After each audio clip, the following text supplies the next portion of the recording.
Eurovision. Let's talk Eurovision. Let's talk Eurovision.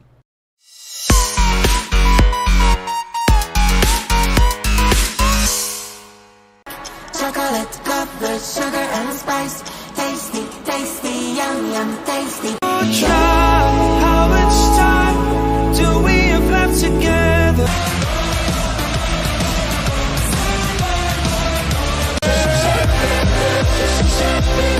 I can tell you.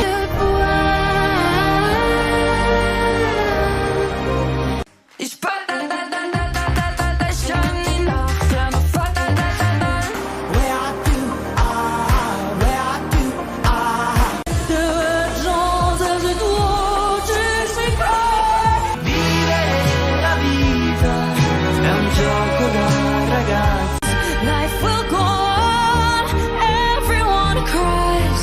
Na na na na na na, retiens la leçon. I'll be my own leader.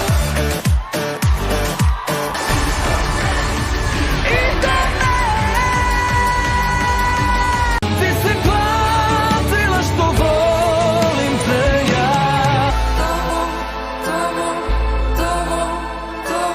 I hope like I never die and that she's been surrounded still and that she has Su vida es un jardín lleno de espinas y rosas. Resurgir.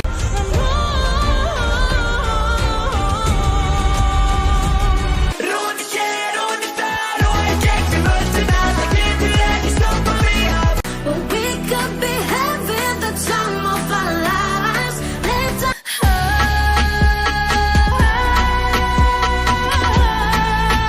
Non me convainc.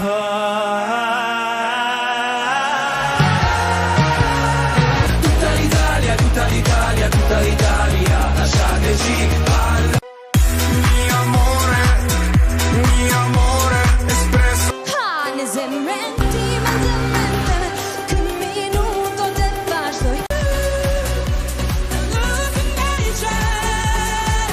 We say la la la la la la la. I'm begging you, please just leave. Nothing safe, zdrži sve proći će. Izdrži sve proći će.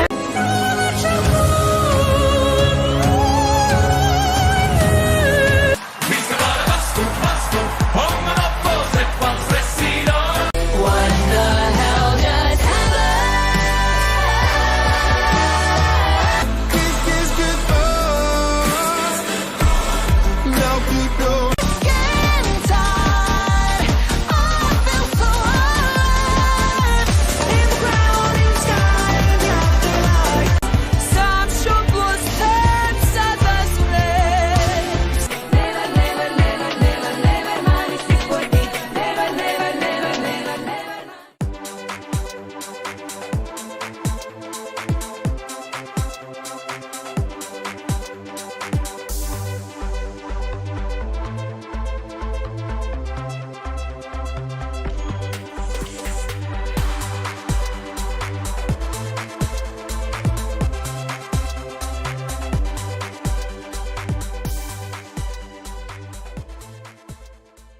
Hey. Hello, everyone. Welcome.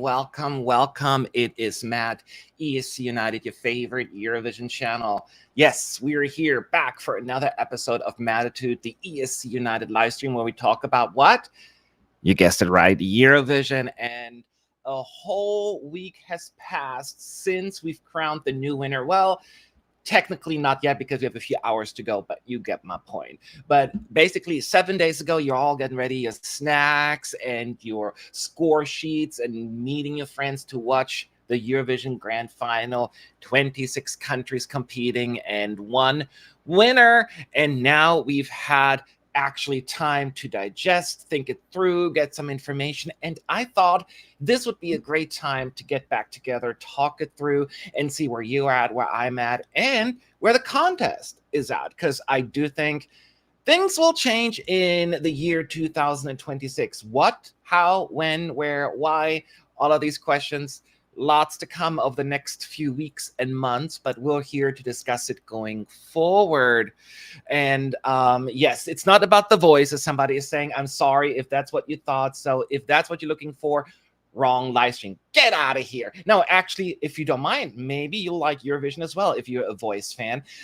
Either way, before we get started today, please do me one favor. It is free and I will be eternally thankful. Just hit that like button real quick. And I know it's such a gimmicky thing to say on YouTube, but it is so true how that helps out so much, especially me coming back after basically taking almost a whole year off of Eurovision. So I am brand new to the YouTube algorithm. Thank you so much for that. So I think we all know what happened. JJ from Austria won the contest last week with Wasted Love. This is the third win for Austria after their victory back in I should have looked that up, 66, right, with Udo Jürgens. Chérie, für die Stunden. No, merci für die Stunden, chérie. See, I suck at this. And then, of course, in 2014, Conchita Wurst, Rise Like a Phoenix. Not that long ago, 11 years, but here we are once again going back to Austria. So we don't have to travel too far from Switzerland to Austria. But the biggest difference is, of course, kaching. Austria is significantly cheaper than Switzerland, which I know the bar was so low with Switzerland in terms of cost. I mean, what country is more expensive? I cannot even think of any country right now. I mean, there's some maybe. But anyways, Switzerland was like, So anyways, so I'm here today just to talk about the things that, we can look back at the contest, analyze a little bit, also the events that happened between the grand final and today. Lots of updates, some of them you may be aware of, but if you're not paying attention on a day-to-day basis, I will fill you in here as well. And then, of course, looking forward to the future. What is going to happen in 26? What should we expect? What is going to happen to the contest that we hopefully all still love, despite some of the controversies that are out there? Let's talk this through. Before I get started, I'm going to show you how this works in case you're new. If you want to talk to me at ESC United, that way I will see it. So otherwise, I just think you have chatter among yourselves. So, of course, if you do want to super chat, it'll always, come to the front.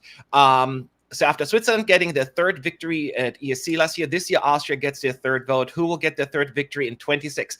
I would throw it out there since we're in the same sort of geographical area. Germany will win next year. I'm saying it here right now. And then you're going to laugh at me because they're also a German-speaking country because Germany speaks German, I'm pretty sure. And they only had 2 wins. It's their time. I'm manifesting it right here, right now. Of course, I want to see the country win with the best song and who people are, excited about. And are you feeling post-Eurovision depression? No, I don't actually. I mean, I'm sad that it's over, but again, this year was so dramatic and so much going on. It is insane. I feel I don't want to say I'm glad it's over because I'm not, because I miss it already. But I have this attitude where I'm just like, I'm looking forward to dissecting 2025 and looking forward to 2026 because there is a lot going on. And I'm telling you, a year will fly by quickly. So, yes, of course, I'm sad I want Eurovision to be a thing all year long, but we'll keep it alive here, actually. So, now keep in mind, we're going to talk about a few things here that are, I don't want to call it controversial, but some people get maybe upset talking about topics that are a little bit more on the verge of politics and all that stuff. So, keep in mind, everything that I'm saying comes from a place of integrity for the contest and nothing but love and support for anyone from the people of any country that we're talking about. Anything we say has nothing to do with the people. And that is very, very important. People sometimes forget about that. It's about governments, politics, and, organizations, if you will. So very, very important. I do not tolerate any sort of individual attacks on anyone, any group whatsoever. Got it? All right, let's jump right into it. So in case you don't know what happened, we are going to brief. I don't have to explain it to you, but we do it anyway. But we all know Eurovision, where we want the music outshine geopolitical chaos. This year was a little different in some ways. We all know that Israel's participation was, again, kind of like last year. I guess just a lightning rod for controversy. We all saw it coming from a mile away, but it was due to the ongoing war in Gaza, which apparently you cannot even say when you're a commentator. So several broadcasters initially, like Slovenia, I know, did it. They demanded Israel's exclusion. Other broadcasters mentioned about, can we at least talk about it? What's going on there? But the EBU, ever the diplomatic peacekeeper, they responded with, we are a broadcaster club and not the UN. Everyone is welcome here. And basically, that, of course, raised a lot of concerns. There were 72 former contestants of the contest, including several winners from prior years. They signed an open letter calling for Israel's boot as well. And then even Nemo, the winner from 24, even chimed in and said, yeah, that ought to happen. So that already created a lot of focus. And then it didn't happen. The EBU stuck by the guns, if you will, and allowed Israel to take part. We know there was a lot of controversy at the contest. There were lots of boosting the Israeli performance. There was censorship happening, meaning, like, for instance, the mentioning by a Spain's commentator got them an EBU warning. And after mentioning Gaza casualties, basically, before Israel's semifinal performance. And then RTV's response was like a free Palestine message before the final. Subtle. So then, as pointed out, the live audience booed Israel's act. So the Swiss TV folks, they replaced it with fake applause and just classic Eurovision. Again, they did the same thing last year. And after the winning the televote, Israel, right, they came second overall.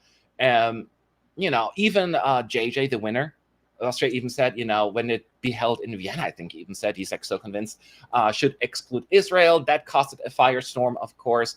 But basically, in a nutshell, what broadcasters said, individuals, fans, press, we demand something. We demand something. So basically, several broadcasters, and I think RTVE, VRT, RTE, so many acronyms, they suddenly developed deep concerns, or at least spoke out on those, about the televote integrity. And after the countries gave 12 points to Israel, and they demanded audits, transparency, and possibly a time machine to go back in time and fix it all. But I don't know if the last thing will happen. Then also the Belgian MPs, I think, accused Israel of vote manipulation, and Spanish politicians got involved. I think the Prime Minister, Pedro Sanchez, weighed in even, referring to, again, also the whole Russia versus why Russia is banned, but not Israel. I know there are nuances and all of that stuff, but it is basically cueing in the double standard discourse here. And yeah. And then, very interesting, actually, there is the EBU Spotlight, which is an independent media source, basically from like the Eurovision EBU world. They had an investigation behind the scenes, from a press perspective, and it turns out the Israeli government, might have run slightly aggressive ad campaigns telling people how to spam vote 20 times or more, actually. And mysterious YouTube account, what was it called? Vote for New Day Will Rise, popped out, dropping 89 videos or so, pro-Israel voting tutorials, and they racked up millions and millions upon views. The EBU then said, basically, we didn't find any sort of wrongdoing anyways, and it was like, huh? So that is, in a nutshell, kind of what happened. So now there is more to it, right? This was just a brief summary what happened, and now things are kind of opening up. So it's been now a week, and I think it was yesterday, where the director of the contest, his name is Martin Green, he's the boss of Martin Osterdahl, actually released a statement. Now, this statement is rather long, and I want to be fair. I don't want to just scan through it, because I will say I appreciate Mr. Martin Green put out a more detailed response, which is not what we usually get at Eurovision. This time we did, and I want to give him at least the ability for us to look at this together and scan through it, and then I'll share my comments, and at the end, I'll go back to the chat, and we'll ask your questions as well, what your thoughts are on this whole situation. How does that sound? So I'm going to go to Eurovoix. They posted that, as one of the medias that posted. So thank you for that. It's always helpful. Let me go here.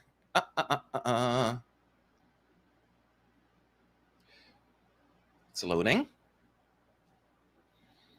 Maybe I can zoom in a little. And I will need to put on my glasses for this because, oops, I cannot see anything. All right, let's read through this together here. Dear trusted and treasured Eurovision Song Contest community, and hello, dear and trusted, or hopefully trusted soon, Martin Green. The EBU has listened to and engaged closely in the conversation among members, our fans, and in the media following this year's contest. And I want to again congratulate the winner, JJ, and the team from ORF. His performance and song rightly, clearly, and validly won the contest, and we want to make sure any ancillary, okay, why did you say necessary? Why is such a difficult word? Conversations do not overshadow this epic achievement. And stopping here, I completely agree. No matter what happened here, when we talk about some of the other controversies, let's just celebrate a deserved winner. Yes, some people saying, is it fair that the jury winner, again, made it all the way through? But it's a little bit different this year, right? Now I want to, we had that already, blah, blah, blah.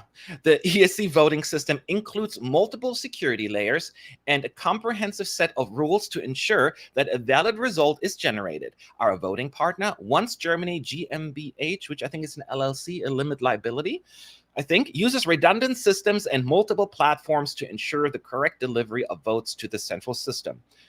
I don't think anyone is questioning that part, but let's move on to the next paragraph. For the Eurovision Song Contest, specially designed systems are used to monitor and prevent fraud. Additionally, more than 60 individuals in Cologne, and it's pronounced Köln, and several others in Vienna, Wien, and Amsterdam monitor the voting process in each country and maintain direct contact with telecommunications and broadcasting partners globally. All right, fine. All results are verified through 8I principle by the CEO, senior employees of Once, who collectively have over 40 years of voting experience. So that's a lot of like tech stuff. However, I'm glad they're saying it. And I will say, you can all chime in afterwards as well. I don't think this is necessarily the question. Most of us don't question the validity of the votes counted. It's more about how these votes came in the first place, if you know what I mean. But let's get to that in a second. Independent Compliance Monitor, EY, oversees and authenticates the results. Yeah, every decision related to the outcomes is documented and assessed. The entire progress, including the result calculation of the platform and the voting results, thoroughly reviewed and verified by EY. Kind of what we said before. This all this technical stuff, less of the concerns, right? All audience voting, be it SMS, call, or online, shows evidence of the motivation of communities. Wait, there's a comma missing. All audience voting, be it SMS, call, or online, not online shows, online, shows evidence of the motivation of communities or diaspora around certain contestants. This can be for many reasons, including personal attributes, backstories, geographic affiliations, yes, and current affairs. And that is all true and accurate. Historically, ESC has been open to this, as other singing and music competitions and reality television. Okay, I'm going to do a stop here. This is already starting to get a little bit more hairy, right? The first part is, ESC has been open to this. Why? What does that mean? That is the issue we've been pushing for years. Now, putting the whole Israel thing aside, diaspora, political vote, and it's not even political voting. I need to be careful using that term. But as I point out, using this example, personal attributes, backstories, geographic affiliations, current affairs, that should not be just open. Why were you open? That's something we've been pushing for years, for accuracy, for just fairness. That's why we brought in the juries, right? And that's why the juries probably have had so much sway over the last few years. And then as other singing and music competitions and reality television, can I say something about that, y'all? I have opinions. Singing and music competitions, Eurovision is not American Idol or Britain's Got Talent or whatever is out there. Making those connections is dangerous. I don't think this is not where the contest originated. This has been around for 70 years now. it's not the same. And what pisses me off, even piss off is a strong word, concerns me even more, reality television. Why do you equating reality television with Eurovision? I know you're just trying to come up with some examples, but you're entering dangerous territory here. Don't you agree? This is not reality television. And unfortunately, it does turn out to be that way. Katja is saying a lot of empty words, saying they are not going to change anything. So I'm going to read this to the end right now. I will say this. Empty words, I will say there's a lot of technical explanations in here, which is not what people are concerned about, right? But I want to I'm going to read the whole thing first. Every year, the reference group for this contest, which contains representatives from acts on behalf of our members, studies the data provided by our voting partner. Okay, wants them make recommendations of any actions available to us to ensure our rules and systems remain fail-safe. Yeah, we get that. And take into account contemporary external factors such as advances in technology and external influences. This process will happen as it always does in June this year. Okay, fine. That's good, but it's also just a standard statement. Alongside the discussions of the reference group, one aspect the EBU will be looking at is the promotion of our acts by their delegations and associated parties.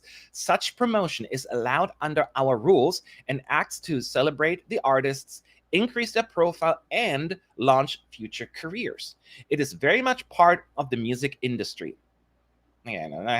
But we want to ensure that such promotion is not disproportionately affecting the natural mobilization and communities of diasporas we all see in all entertainment audience voting. Again, there's a little bit more to details here. And I don't want to get all nitpicky and all of that stuff, right? But the first part is here. You can promote your entry.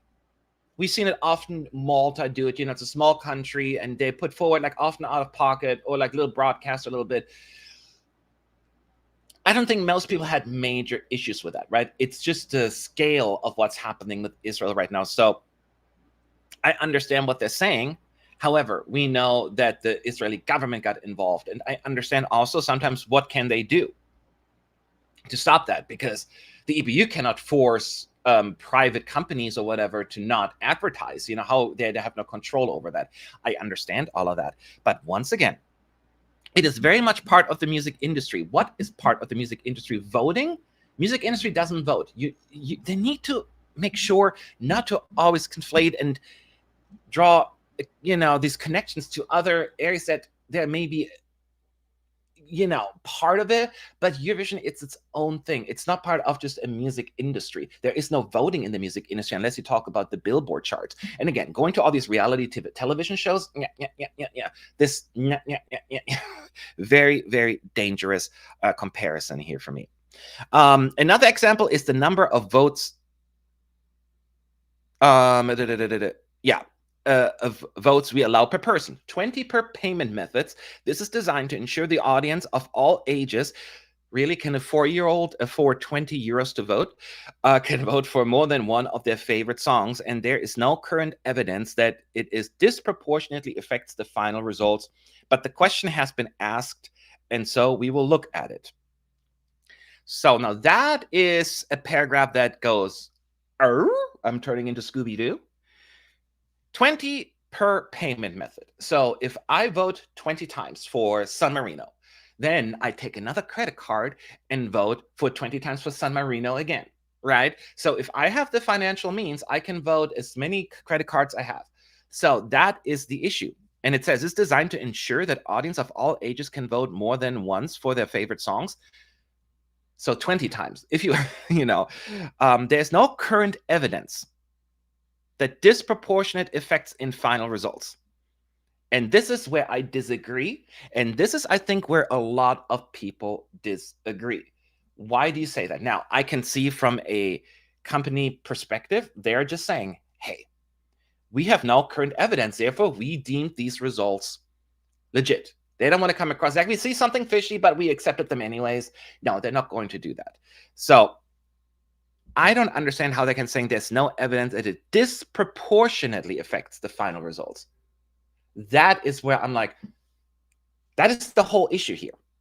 The issue is not that somebody in Vienna or in Köln miscounted the votes. I don't think anyone is saying that, or most people aren't. This is not a Donald Trump stop the vote kind of situation. It's a, bleh, this seems really odd. The disproportionate outcome. And they're like, but now they're saying the question has been asked, and so we will look at it. This is also an important sentence, even though it sounds a little bit dismissive, the wording, right? Somebody asked for it, so I guess we'll look at it, So, but I think there is a lot of power behind that one sentence. So the EBU will look into it. That is good. Now, I wish they would have given us a little bit more detail about that. That is not transparent enough for me, but it is a starting point. And I will say it's a little bit more than what we've gotten in previous years. So I want to give credit where it's due. That does not mean that I'm saying this is enough, but I will at least acknowledge that part. But it seems a little like downplaying the situation to protect themselves, because they could go in and doing the audit or whatever you want to call it, and then they find something like, oh, it turns out they cheated us. How dare they? So the EBU and I will be, as always, engaging our members for their views on this and other matters. And I'll end as I began, congratulating JJ and ORF who have won the contest. Yes, so I want to congratulate them as well again, and I think that is also a very important thing to take away from this. Austria won fair and square.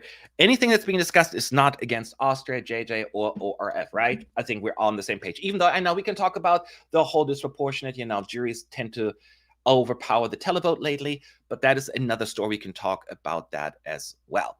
So those are my thoughts. I will say this is at least something, but it is up to us, the fans, the broadcaster, the press, and everyone else involved to keep pushing for more. I think we're at a pivotal moment for Eurovision. They pushed it off in 24. It happened again in 25. And we have no reason to believe that it will change in 26. As a matter of fact, I can only see it worse. Let's just say we're not doing anything, putting Israel aside right now, right?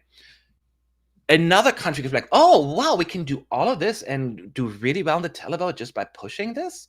Let's do that next year as well. And then it becomes the battle of the advertisement and the battle of who can pump the most money into the televote promotion. And then other countries like Moldova or Albania, they're like, what are we, chopped liver?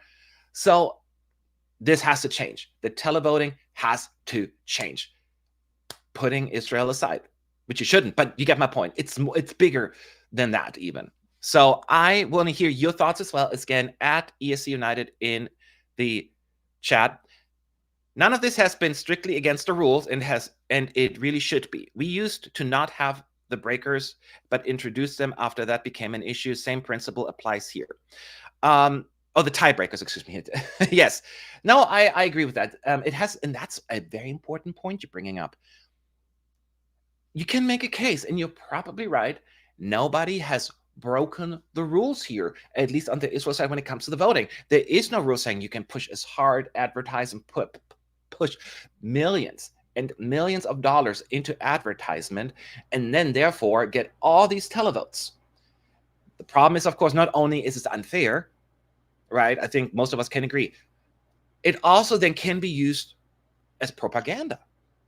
By that, I mean, it's now certain individuals, and you've seen it all on social media. They're saying, see, the silent majority agrees with what's happening in Gaza. And it's like, no, this is not representative. This is not good. And so by being neutral, you're becoming a tool. And that is one of the biggest issue that I have. How do you reform a voting system without changing the very important 12 points element of the brand? Well, that is an interesting question, because I briefly brought that up last week. Should it change? We've had this for 50 years. Maybe it's no longer working. Or we have to look at alternatives. I mean, first of all, how can we fix the televote? Even if you want to keep, I personally think you cannot just have the top 10 get points when there are 26 songs. But putting that aside, if we're going to stick with that, you still have to fix the televote. And you ask me, wow, you're going to fix it, Matt? I'm like, I don't work for the company. I cannot say for it, but try something. We're not trying anything. For years, they just let this diaspora, the friendly, the whatever you want to call it, voting happen. That predates the Israel situation. Now it became so obvious, and now everyone knows what can be done with proper promotion, you can buy the televote if you have enough money. So some people suggested, let's try what they do in Junior Eurovision. You can only vote for 3 countries, and it have to be 3 different ones. So if you love Israel, you have to vote for Israel, but then you have to vote for UK and Norway as well, or something like that, for your top 3. Maybe something like that. We don't know if that's going to make a change. That's just one solution. Maybe limit the number of times you can vote. Maybe not 20 times, but 3 times. I know that is a concern because money, money, money.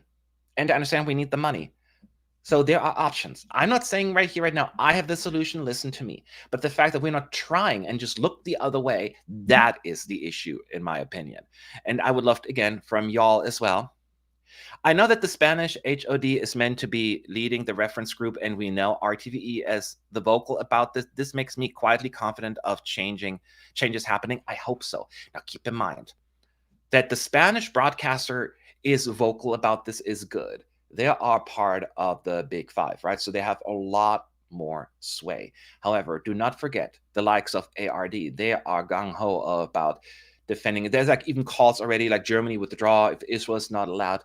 There is this historical responsibility that Germany feels. Of course, it's always, there. And I think me going to school in Germany when I was a kid, I remember how it was burned into our memories, rightfully so, how it happened, why it happened in World War II, and how we make sure it to never happen again. And it's wonderful to see how close Israel and Germany has become as allies, considering what happened all these years ago. So that is great. But, of course, now there is maybe overcompensating there. We'll see. And it's just it's such a touchy subject. I get that, because there's immediately bring this in, that if you are pro-Israel, against Israel's participation, you're anti-Semitic. It becomes very, very difficult. So I understand you have to be very careful about that. So it's tough. So like BBC has not really spoken out about it in Germany. Those 2 big broadcasters, they hold the biggest sway. So I hope, though, that, you cannot have a contest with 2 broadcasters, right? So they know that as well. So I think if the small ones or a lot of them will actually unite, that could be certainly a thing. So that is certainly, an option, but we have to wait and see. Isn't the same matter as the props or effects used on the stage, or producers, directors, etc.? People with money will get the best. Yes, that is true, but also a good song oftentimes doesn't need great staging.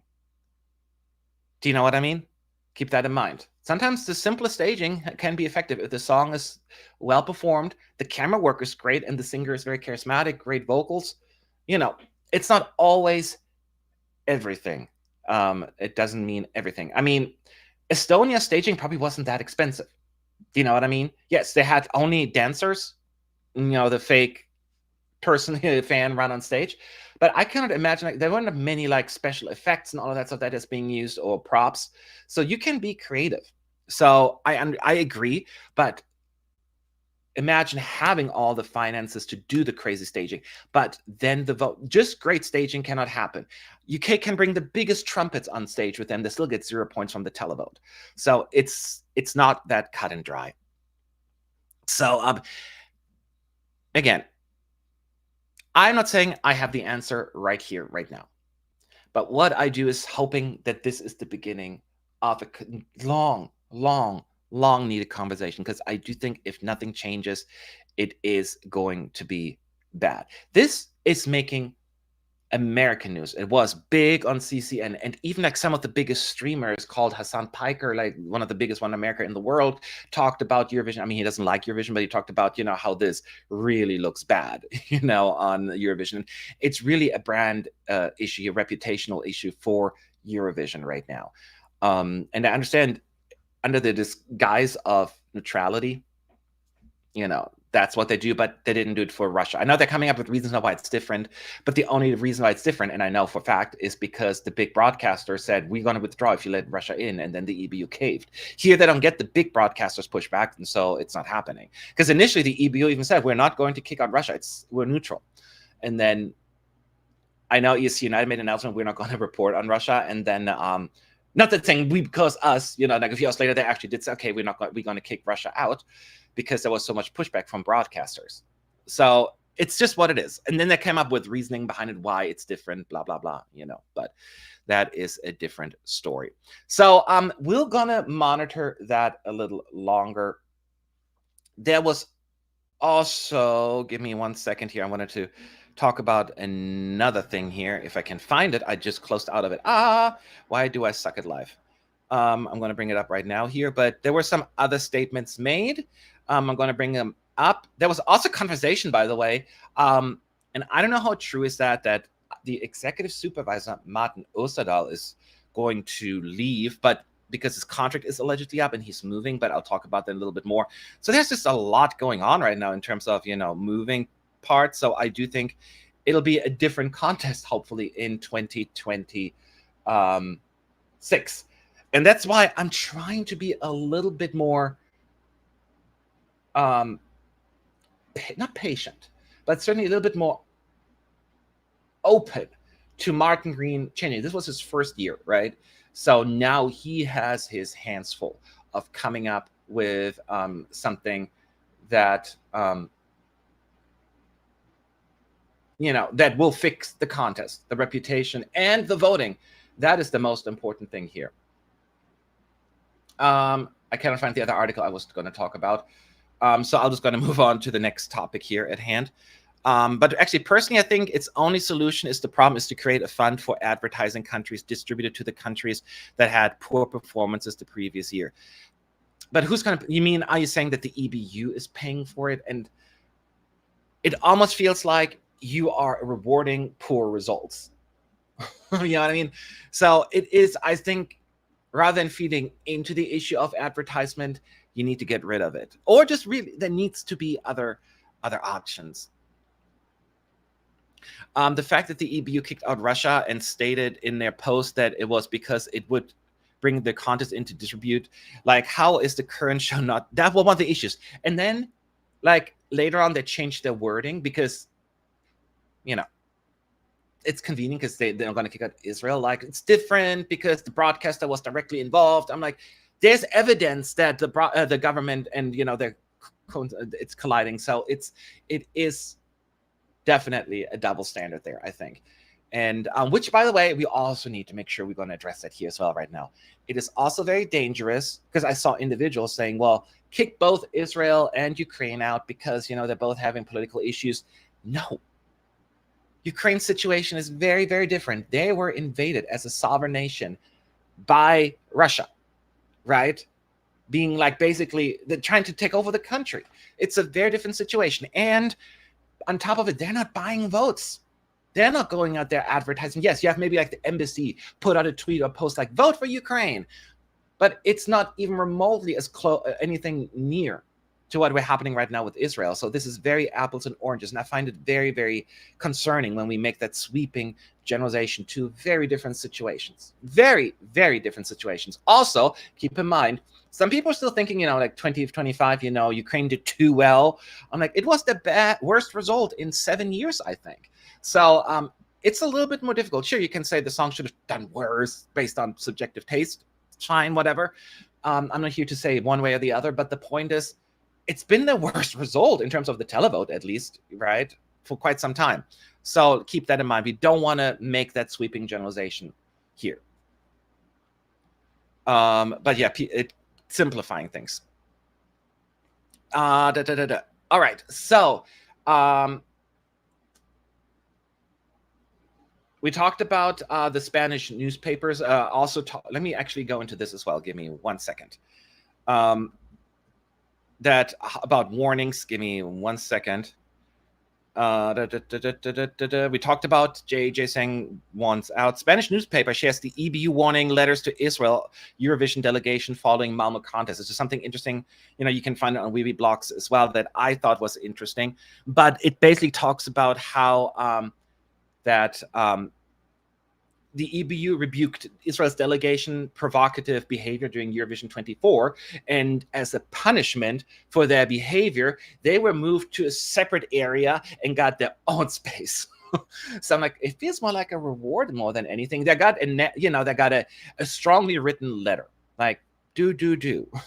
I'm if this would have happened with any other countries, Netherlands got kicked out for less last year. So that is an interesting thing. You may want to read about it as well. That stood out to me. So that was very interesting. Now let's talk also a little bit about Eurovision in terms of the success. The contest, it's every year is kind of the same. Sometimes if your country doesn't qualify, less people will watch, right? It's natural and it's understandable. I probably would fall sometimes in the same, but no, I always watch it, of course. But I can see why people wouldn't watch it. So that's why in Belgium it was down, in Czechia it was down. So there were a bunch of them. So, but in this year, the overall viewing figures for 2025 was 170 million. It's definitely the largest viewership since 2021, which was 183. In the years prior, like 22, 23, and 24, we were down like to 161, 62, 63. So we are slowly recovering from a lull. It certainly is far away from like some of the larger numbers of over 200 million in 2016, but at least it's a little better, right? So that's good. It still could be better though. And I'm worried with the way things are going, this could only hurt on the contest going forward, and it could go down. Would you think that the Empire of the Sun, a popular band in Australia, would participate? If you don't know the band, search it. I will search it. I never heard of them, so I cannot speak to that. I can do that. So let's also talk a little bit about what's going to happen now 26th. So we do know that we're going to Austria, right? They definitely want to host it. And the question is, where are we going? Obviously, the biggest candidate right now, maybe once again, Vienna. It's the largest city. It has the best setup, the largest arena, the best accommodation, all that stuff. And we would return to the same arena we went to in 2015. I remember going. That was an interesting experience. I loved it. Who else voiced interest? Innsbruck and Wales confirmed that they're both would bid with the Olympiahalle and exhibition, and Oberwart also expressed interest in hosting the 2026 award. Graz stated that they're examining a potential bid. So there are a few other places. The St. Pölten mayor also proposed a potential arena there. So there's a lot of talking going on. Salzburg kind of said probably not. So it's going to be hard. Keep in mind, just having an arena that's big enough will not be enough either, because there's so many things. The ceiling has to be high enough, has to support enough weight. There needs to be an adjacent arena or place for the press center and all the other events. There needs to be enough accommodation. There needs to be reasonable transportation to the place. There are so many other factors that come into play that often like people don't realize how convoluted and complicated that will be. And somebody said, I heard Vienna is the only realistic option. I haven't looked at all the details yet, but from what I'm hearing, you are most likely correct. I think if I had to put money down, don't put money down, don't put money down, I would say it would be Vienna. I am secretly rooting for Innsbruck because I love that place and I want to go back to the Sommerrodelbahn in meters. But I do think that this would be probably the most likely option. Of course, it's way too early to talk about who will take part and who will not take part. Some countries have already voiced they're publicly confirmed their participation. So we have currently confirmed 7 countries: Austria, Denmark, Finland, Germany, Greece, the Netherlands, and the United Kingdom. So we have at least a contest of 7 countries. Obviously, number will go up plenty, So don't worry about that. The question is, how many? Are we going to make it to 37? Are we going to go down another country? Or are we bringing back some others?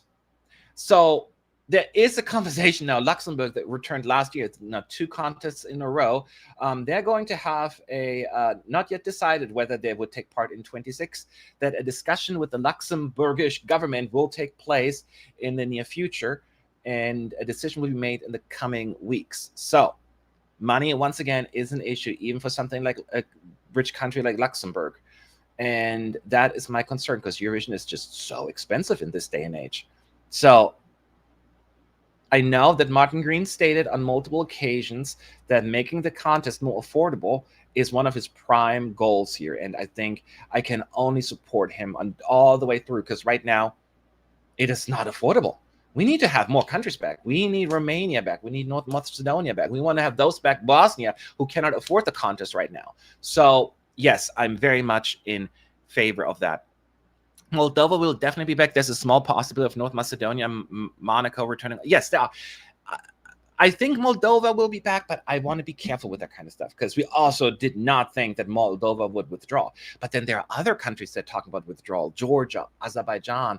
People are worried about Australia. I don't think they're all going to happen. They may all be back, but it is expensive. So, and we're still at the lowest number of participants in the contest history since the introduction of the semifinal system in 2004. Certainly since the two semifinal system and on top of it. And I understand that some of them are out of control, the EBU. What happened in Russia and Belarus, dull. 2 countries back already. Political situation, Turkey, Hungary, Slovakia even. There's so much you only can do bring those countries back. So some of it, it's just the political, the geopolitical situations right now. I fully understand that. So we have to see all of that. So that is currently all we have about it. So we're still, again, it's been a week. We have to wait how many countries will participate. We have to wait where we're going to go. Again, my money is on Vienna. My heart is in Innsbruck this time. But, you know, I don't think it's going to happen. And then we just have to wait and see what the future holds for us when it comes to the rules, the voting, how that changes. Because I've been a big proponent of the televote, and I've been a big proponent of the juries for years. I've been pushing back at people who said get rid of the juries. No. I will never get rid of the televote either.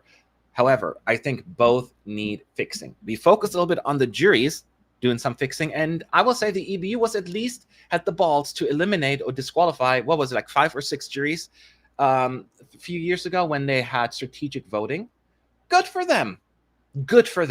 And they're constantly jury members being kicked off. Just this year alone, the Estonian singer Alika, is her name, she got kicked off. The Ukrainian artist, she got also removed from the jury, right? So there are certain, like, sometimes you're being removed for legit reasons. Why can't we do something about the televote, right?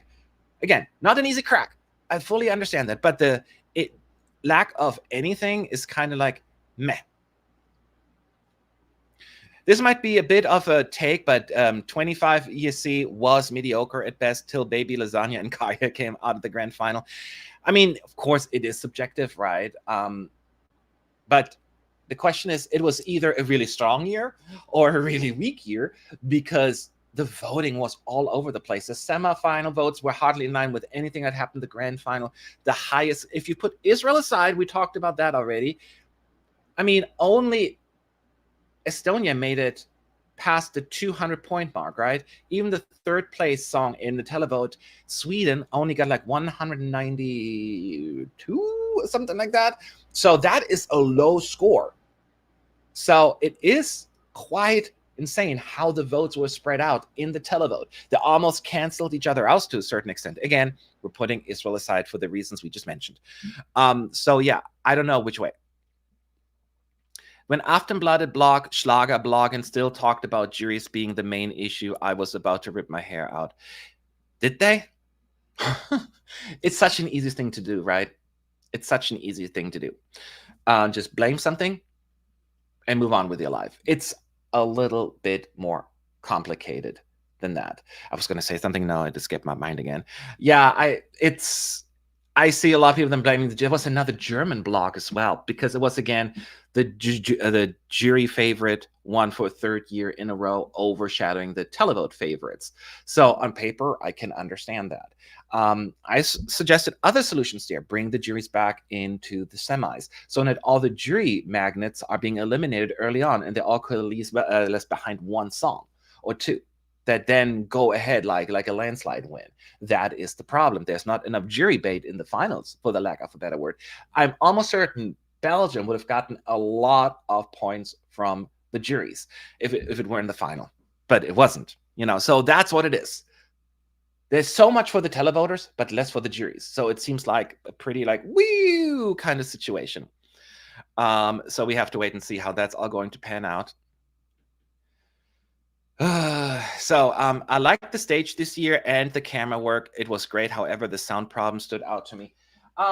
Yes, so it was one of the most effective stagings, right? It was the first time that we could see artists go up to the ceiling, you know, like we're talking about Poland, Finland, those kind of performances. Just something we couldn't have done in the past. It had so much depth and layers that we haven't seen before. But then again, it goes to how much money was put into it. Like Albania couldn't put forward a show like that with their financial means, right? So it's great, but I wouldn't mind downscaling the contest a little bit to make it more affordable. But, you know, I also don't want to lose on quality either. Now, in regards to the sound, yes, it wasn't the greatest at times. It wasn't as bad as some people make it out to be, to me personally, but I could see sometimes the mixing wasn't quite right, which is unfortunate. Yeah, let me put that down here. So that is one of the other things I have seen. I'm sure it was on the smaller venues in terms of capacity. I heard the final, there was only 6.5K people in the arena. In Switzerland, I'm not sure what the exact number was of people in the arena. It wasn't as big. I agree with that. And again, viewers, the audience are just props, just for the camera. They don't even use the sound anymore. It's very fabricated, and I personally wouldn't. I mean, it's still fun going there. I don't want to discourage people to go there and enjoy it. It's just, to me, it's like the audience is just they're props, and it takes away from the authenticity of it. So it's certainly not what I really excited about. Why is there advertisement in Times Square for only one song? Because only one song paid for it. And by one song, I mean one government. That was the issue. I mean, keep in mind, it's in Times Square, right? Rest of the world. Israel will always get 12 points from the rest of the world vote at this day and age. It's just what it is. But it still raises awareness, right? And that travels across the country, the continent, the world. So yes, that is, maybe you can say, a minor issue, and maybe it's not. I don't know what an impact it has globally, but that is the issue we talked about in the beginning. This should not be happening, and I think we need to come up with a voting system that will prevent that from happening. And I will say, at this point right now, Tim Green is a little bit more available in terms of communicating it. I'm not letting him off the hook, don't get me wrong, but at least he made a few more statements. And unlike Martin Osterdahl, yes, I've been very critical of Martin Osterdahl, and I continue to be so, because I think he is a big part of why the contest is in its current situation. A lot of this could have been prevented. And he made lots and lots of boo-boos. And that is why I think if he were to leave, sure, I think the fans would. Some people are a little bit too dramatic about it as well, to be fair. But I think it would be, we need somebody who understands the contest a little bit better, the fans a little bit better. But basically, in case you didn't know, Martin Osterdahl, the currently executive supervisor of the contest, is reporting to Martin Green. Swedish media is reporting that he may resign from his position as the executive supervisor, because during a court process regarding his apartment in Sweden, he stated that he was going to move there with his family. He also clarified several times that his work at the contest will end next spring. He also revealed that Martin's contract with the EBU expires next May. He could still be in this position, though, if he extends his contract. But there's some thinking that he may not come back. So we'll see. From a marketing standpoint, 12 points will always have to stay there. It's like Good Evening Europe. Europe start voting now. That element sells a lot. I agree with you. I don't necessarily want to get rid of it, but how can we fix it? Do we want the UK to continue to get 0 points? And when you only give like 16 countries will end up with 0 points, it's just often disproportionately assigned the points.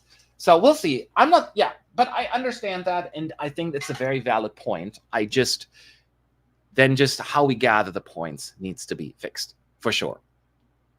Jay-Z's worst televoting rank in the final was 12th in the UK and Luxembourg. Everywhere else he was higher. Cannot question it was a fair victory. Absolutely. And yes, people saying he only came in 4th place and didn't receive any 12 points, and it was the lowest televote winner score, blah, blah, blah. Sure. But again, this year is also unique, just the way it's been distributed, right? It was just so weird. And, you know, if Israel wouldn't have gotten all those votes, he would have gotten a few 12 pointers, to be fair. So he had plenty of 10 pointers out there. But yeah, but that is why I feel so strongly about the juries. Again, fixing of that. So how can we, the fans, get all of our ideas and concerns and good ideas for solutions to the EBU, since we can't rely on our national broadcaster to accurately represent us? That is the issue. The EBU will not listen to us. It'll not listen to us content creators. It'll not listen to the fans. The only thing that they listen to are the broadcasters. You will each person has to go for the broadcasters, and I understand it's frustrating. Some may not be as talkative or supportive of the fans, and it's very frustrating. Then people need to start watching the show. People need to protest. People need to do more efforts together to really raise awareness. And I know it's a silly song contest. You're not going to have 1 million people be somewhere protesting with signs. It's all about where it hurts the most. Money, money, money. Don't vote. Don't watch it.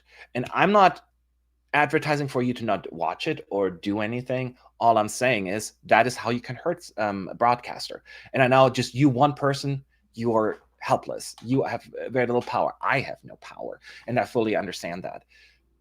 But that is how you do it. You need to start somewhere. What stops me from hiring call centers in each country to vote for? Yes, I mean, that is one of the things. I mean, it costs a lot of money. I fully understand that. But you can hire people to vote for you. Absolutely. Now, it's not going to be enough if you get 10 people to do it. I fully understand that. It has to be a more combined effort because, you know, it's also not cheap voting. But the point is you can put things into place, especially if winning the contest is so important. And it is so bad if we don't have fair voting, y'all. I cannot get... I know it'll never be 100% fair because music is subjective. This is not the Olympic Games where you have a 100-meter dash and somebody runs the fastest. I'm not going to be like, no, you know what? The person that came in 3rd place, I think he was the fastest. I don't think that's going to work anywhere. Here, it's, you know, it's just different. And I fully understand that. But again, I sound like a broken record, y'all. Something has to happen. The televote doesn't only steal, but also creates a barrier, since every other contending entry has to reach that amount of points. Yes. I mean, it's kind of what I kind of said throughout the evening, right? That is the issue. That is absolutely the issue. So just try something, EBU. Just try something. And I will say, and I think most people here will be very understanding and supportive if you try something and it doesn't work the way we thought it would. But at least we can say, hey, the EBU is trying to fix this. And that's all we can do. Then we try something again the following year. But something has to happen. Something has to happen. Both on the jury and the televote side. But right now we're focusing so hard on the televote side because we've been complaining about the juries for so long. Now I finally can point out this is what I've been saying for decades. Not literally, but, you know, for a long time. The televote scared me. And again, let's put Israel aside.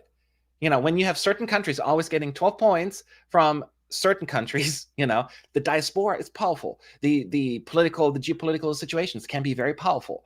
And I understand there's only so much you can do. But if the EBU is so strongly feels about neutrality, then they should counter that. And not just selectively, you know, going after the Spanish broadcaster for just mentioning the casualties in Gaza is now breaking the rules. What place are we in? It's shocking to me that this is like a controversial thing. Do you think it's almost certain juries will be back for semis? I think we are finally going back to it. It was a mistake in the first place to please the Karya fans. I mean, Karya would have qualified anyways. I think what they want to do is just have as many fan favorites in the finals because that's what brings people to the contest. I understand in theory why they want to do that. They do it in Melody Festival, and therefore they have to do Eurovision now because it's, the Melody Song Contest at times. So I understand the thought process behind it. So I don't want to just boo-boo for them for trying it. However, I think just based on the most 2 recent years, right, or 3 years, we've been doing it. We have seen the jury favorite just running away with it because there's not enough jury bait in the finals. And am I saying that would have made a difference? Maybe, maybe not. But Karya just needed like 40 points or so to catch up to Lorraine. Something could have happened this year. I mean, look at the votes. We're all over the place. Again, Israel is a little different situation because they came second, all that stuff. But you get my point. That is the issue. So I would, yes, support bringing the juries back to the finals.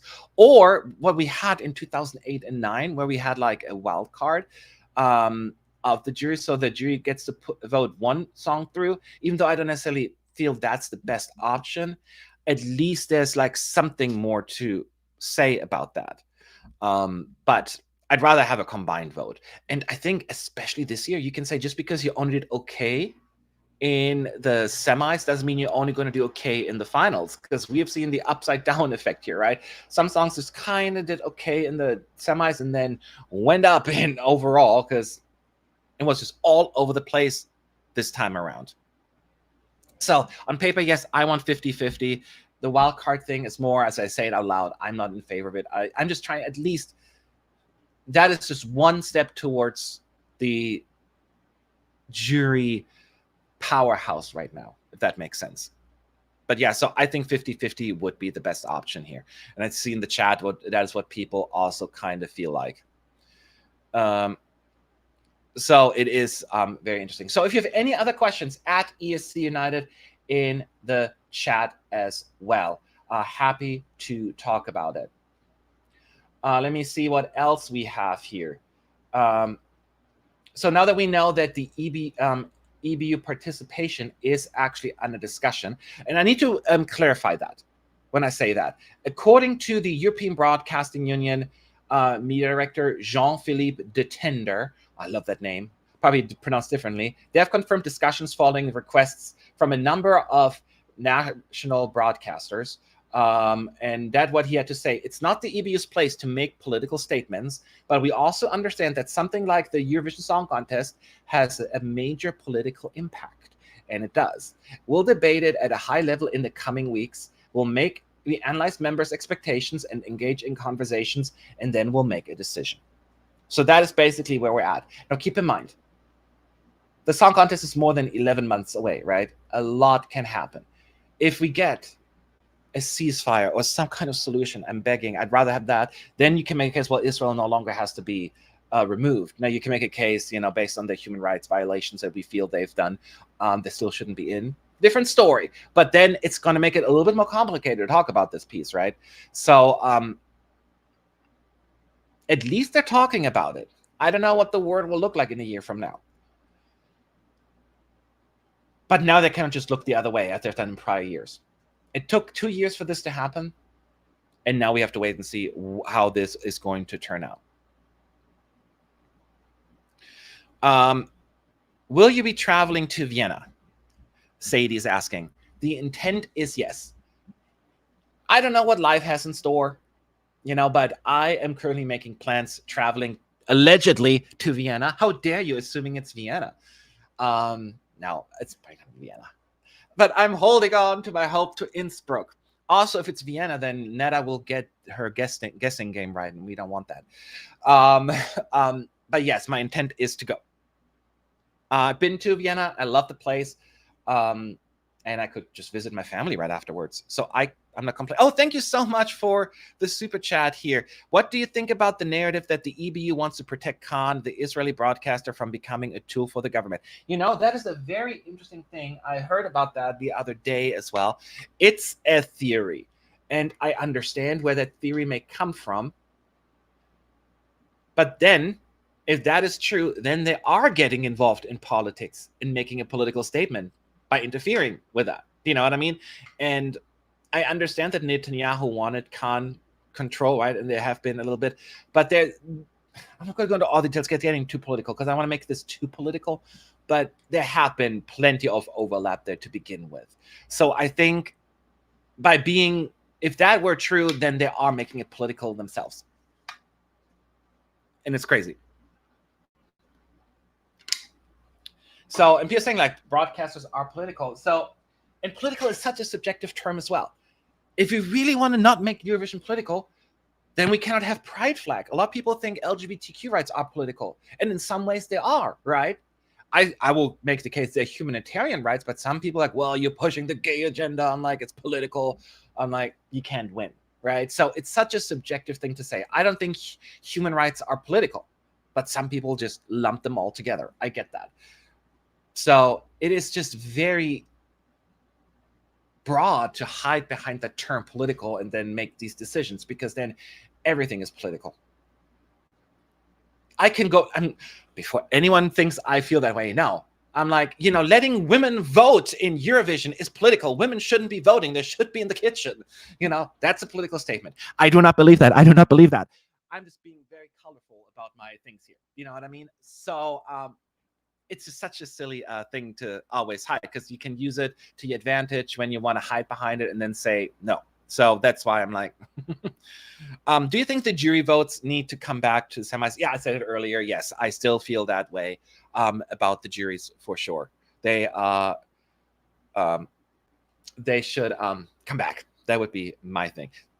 So sometimes I clip it. Life is political. Yes. I think that we can sum it up. Life is political. And I understand the idea, what the EBU is saying, and I support the concept of what they're saying. So I don't want to just throw them under the bus and say like, oh, well, everything's political. But you cannot pick and choose. So that's what I'm saying. Oh, thank you so much for the super chat. The number of viewers in Belgium fell, but the number of televotes increased by 70K. That's nearly 4,000 SIM cards. That is another thing. Now, keep in mind, the online vote is also getting stronger now, right? So it is a concern, and I don't think it's in Belgium. It's the only country where that happened. So it is something people are concerned about. So absolutely.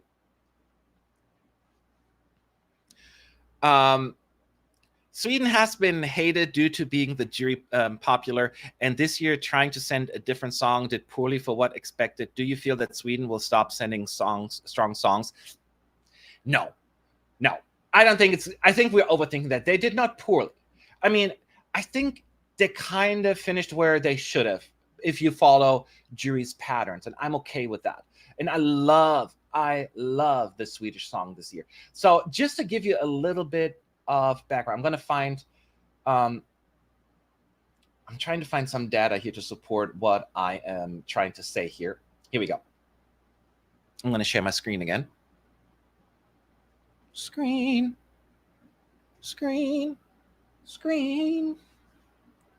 Oh, I need to hit this button like 5 times for it to come up. Hold on. Ta-da! So these are that's from Euro Data Vision, some cool data just to kind of back it up. Barabastu, I cannot say that, came 6th with the juries. Still not bad. It did better than Unforgettable in the prior year in terms of ranking, same points. Yes, and these two were super high, but out of the last 5 years, they didn't do that bad. It's kind of like almost average, what they did. So I think people are slightly underestimating the band's success in the jury vote. It's kind of like where I would expect it. In the televote, again, they still did well. It's one of the best results they've had. Yes, Tattoo, who won, but it tied with Heroes in ranking. Granted, the points are significantly different, but this year was a crazy year with the votes as well. And then in 5th place is still above average what they've had. So I think people, because they were the betting odds favorite, right? But keep in mind, Croatia was the betting odds favorite last year, and they didn't win. And so these things, they happen. So I understand that thought, and I'm glad we're talking about it. But what I'm saying is, let's not overthink it either. They did not do bad as much as we think they did.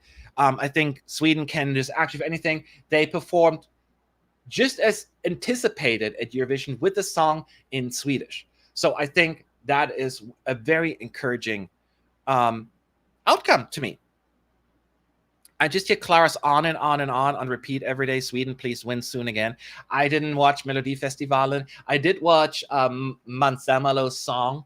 I watched that one, and I think it was so manufactured. I didn't like that one at all. So I was surprised that this was the fan favorite. Well, was it the fan favorite? The betting odds favorite? No, it makes sense because it's Mansamalo. He won. He's famous. All that stuff. So I get it. But the song to me was just average. I can see any other city other than Vienna hosting it, as it makes sense logistically. You could also have a potential arena plus at the Ernest Happel Stadium too. Yeah, again, I'm not a betting man, and I don't encourage anyone putting money down, but it's probably going to be Vienna. Forgive me real quick. I'm checking my phone because my little dog, my little Gaston, in case you know him, he's currently being groomed. He's at the barber, so they're gonna message me any moment, probably tell me he's ready. So I was just checking. I miss him. He's only been on for 3 hours, and I'm like devastated. So I'm glad I'm talking you all. Considering what was happened after Melfest with Mansamalo, we dodged a cannonball. I know, right? I know there was a lot of drama, and we all love a little bit of drama, don't we? So, but yeah, I don't want to pick on people too much. He was a sore loser. I get that. And that is unfortunate. Is there anyone in Melfest this year that should come back and represent Sweden in the future? It's Grezula. Again, I haven't watched it, but I will watch them afterwards because next year I'll be back in the Eurovision National Final bubble that I missed out on this year. Those who are new here, I set out the entire national final season because for mental health reasons, and I actually listened to the songs only when the rehearsals at Eurovision started. So I had a fresh mind, and looking back, my initial instinct was right in a lot of things. I thought Finland was just an okay song, Malta was just an okay song, and then they kind of only did okay at the contest. You know, I should have listened to my initial gut there. Granted, not all of them were correct either, but this year, for the most part, my taste was very much in line with the juries, which tend to be on average the case. So because I love the UK was in the top 10, right, of the juries. I was the only one. No, not the only one. There's some jurors as well. So I should have stuck to my guns with that. So that is how I feel about it. But hey, Luane presented her song in an open arena. Could be a great start for something new as a venue. Oh, yes, I saw the music video, right? And the recap, at least. Because when I started watching the song, she already had a music video out, which apparently came out later. So I didn't know about that either. So, yes, that's a cool thing. But, you know, not everyone has the luxury to do that, you know. But that is a fair thing to do, you know, and creating some hype in the country. This is more of a hype within France, actually. And I don't have a problem with that. Because in the end, France didn't do that well in the televote this year. Speaking of France, this cool website, Eurodatavision, you should kind of follow that one. I want to give them a lot of credit for putting together. They're going to still put up more stuff here. So I'm going to share my screen as well. Let's take a look at France. They had that one up as well. How they've been doing over the last few years. See how they're... Because I will say France has been doing quite well at the contest as of late. As you can see here. Maman, you know, with the juries, you can see 1, 2, 3, 4. France came top 3 with the juries now 4 times this past decade. That is a pretty good outcome. Now with the televoters, that's with the current system. They have like a full ranking considered like the old system, I guess. With the televoters, slightly less successful, but still good. Mon Amour came 4th. You know, Voila came 3rd. So overall, it really improved. They had a Boo Boo in 22, which I still is a crime. I loved Finland. But it's a pretty decent track record. France has become much more competitive at the contest. Yes, it's currently Italy still the most powerful Big 5 candidate, but France is next. it's Spain, UK, and Germany that have to catch up. Now, I will say they don't have that up yet. Germany, at least a couple of years right now, they have been stepping it up. Having 2 mid-table results is success for Germany. I think Germany is trying to crawl out of that hole that they were in for so many years, and I hope they'll continue on that track. And I'm glad that with the song in German, they kept that momentum up. Yes, other countries would be disappointed with the 13th or 15th place, but for Germany, that is a success. Spain and the UK, on the other hand, they're currently really struggling, right? And Spain had started out well then in 23, right? And it's 2, I mean, then going back down right now. Hopefully they'll come back up again. But right now, UK and Spain are ones that are struggling the most, which now that we're talking about it, I shouldn't be doing this, but it's just too sad to not talk about it. It's hang on, show on screen. Let's look at the UK. It's such a now like with the juries 25, 17, 10, 24, 24, 26, first 22, 13, 11. So they're doing a little better with the juries, but for the televote, y'all, look at the UK. It's Spaceman, y'all. Spaceman is that bright, shining light for the UK. But since then, it's like bang, bang, bang, and then 0 points, 0 points. Within the last 5 years, 3 0-pointers with the televote. Oh man, that has to change, y'all. That is a lot of red. Now they haven't done all of the countries yet; these are just some. But I want to show something else since I'm a data nerd. Let's look at the songs over the last 10 years as well that have done the worst on average, and not because I want to celebrate that, but those are the ones that people want to talk about. Which country is doing really bad?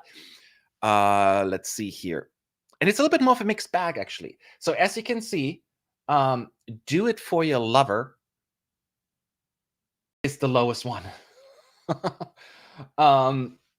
With an average ranking of 23.6, rightfully so, I must say. That song was pretty bad. And then Amber's, I kind of liked Amber's, but the live performance was dull. Yeah, that was the second one. UK is in there 3 times, right? Amber's Bigger Than Us, and now What the Hell Just Happened? And they only got an average of 22.8.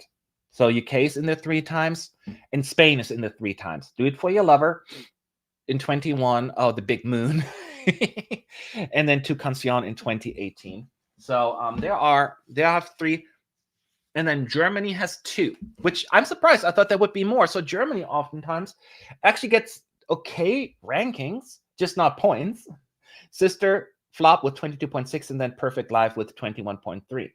But I don't feel hate, for instance, or Rockstars is not even like that low. They just didn't get that many points.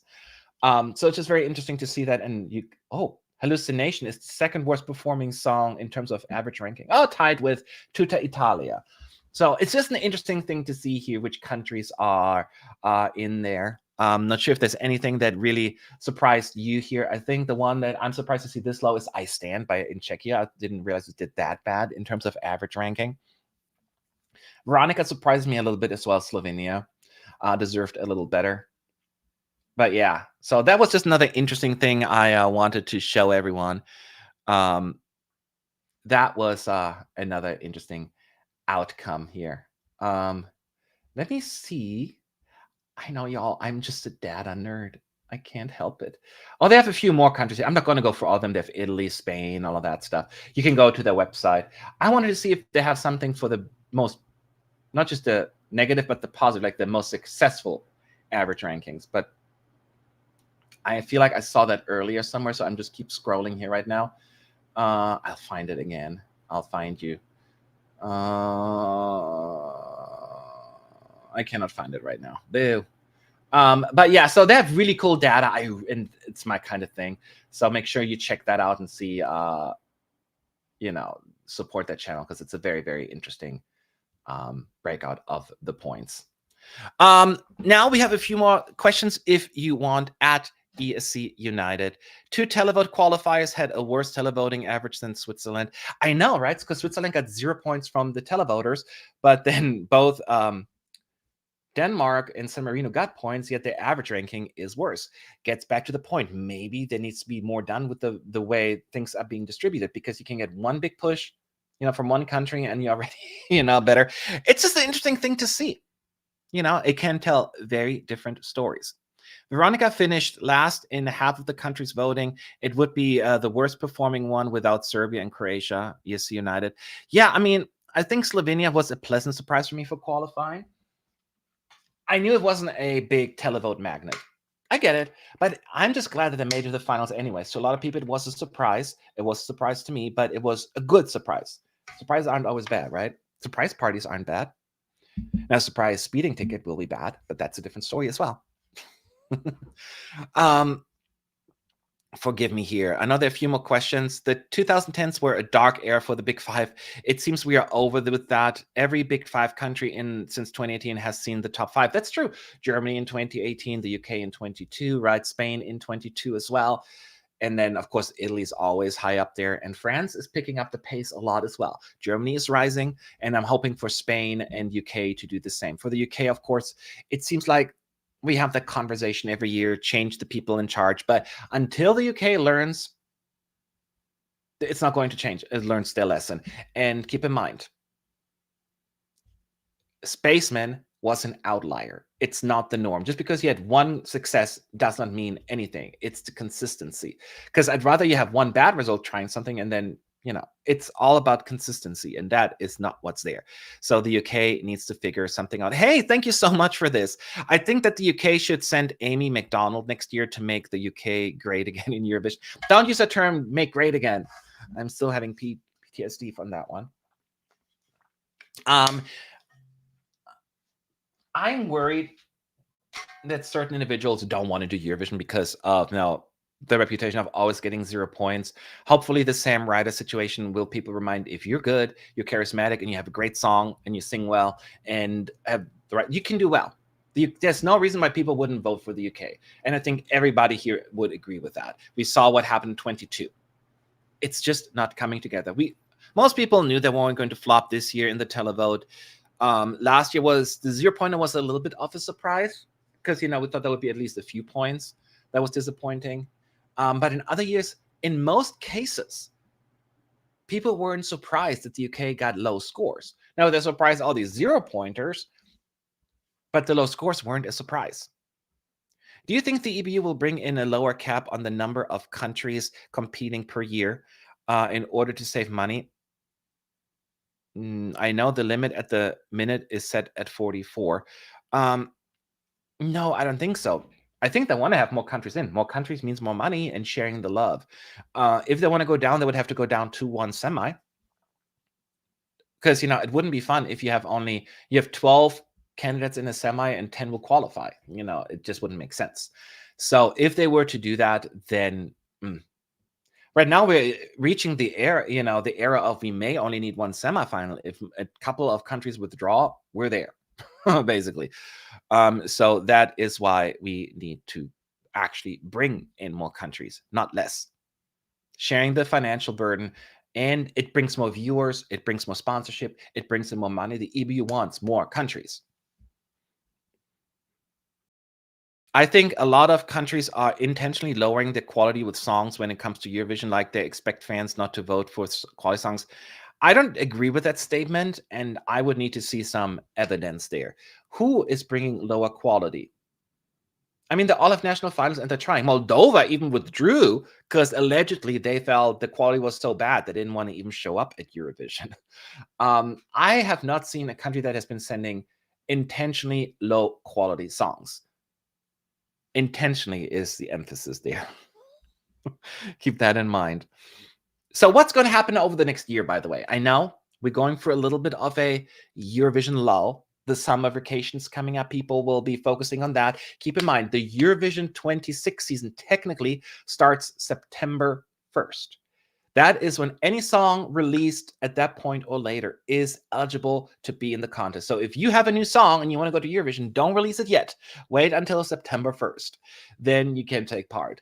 And that's the official kickoff of the Eurovision 26 season. So there will be less news coming right now, but I do think we'll get a lot more about the whole voting, Israel, and all that situation over the next few weeks and months a little bit, more broadcasters speaking out and just giving us more data on that as well. That is how I feel about this. Once thought of a country sending two songs, one that is selected by the public and one that's by the juries, and the songs being to select one of the two proposals. Do you mean like in a national final or like to Eurovision? I mean, that sounds like a lot of songs to submit.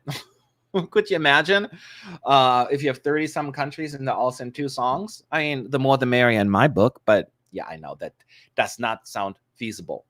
But could you imagine? Could you imagine?